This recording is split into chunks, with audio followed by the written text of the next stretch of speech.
and so are the 7 worthless heads of grain scorched by the east wind. There are 7 years of famine. It is just as I said to Pharaoh. God has shown Pharaoh what he is about to do.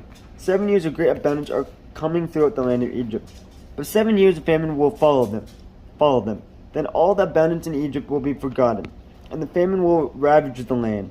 The abundance in the land will not be remembered, because the famine that follows it will be so severe. The reason the dream was given to Pharaoh in 2 forms is that the matter has been firmly decided by God, and God will do it soon. And now let Pharaoh look for a discerning and wise man and put him in charge of the land of Egypt. Let Pharaoh appoint commissioners over the land to take 1/5 of the harvest of Egypt during the 7 years of abundance. They should collect all the food of these good years that are coming and store up the grain under the authority of Pharaoh, to be kept in the cities for food. This food should be held in reserve for the country, to be used during the 7 years of famine that will come upon Egypt, so that the country may not be ruined by the famine. The plan seemed good to Pharaoh and to all his officials. So Pharaoh asked them, "Can we find anyone like this man, one in whom is the Spirit of God?"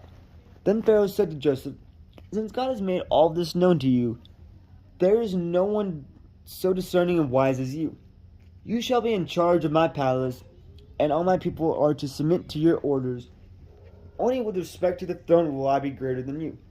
Joseph in charge of Egypt. So Pharaoh said to Joseph, "I hereby put you in charge of the whole land of Egypt." Then Pharaoh took his signet ring from his finger and put it on Joseph's finger. He dressed him in robes of fine linen and put a gold chain around his neck. He made him ride in a chariot as his second in command, and people shouted before him, "Make way!" Thus he put him in charge of the whole land of Egypt. Then Pharaoh said to Joseph, "I am Pharaoh, but without your sword no one will lift hand or foot in all Egypt." Pharaoh gave Joseph the name Zap-Penah, and gave him Asenath, daughter of Potipharah, priest of On, to be his wife. And Joseph went throughout the land of Egypt. Joseph was 30 years old when he entered the service of Pharaoh, king of Egypt, and Joseph went out from Pharaoh's presence and traveled throughout Egypt. During the 7 years of abundance, the land produced plentifully.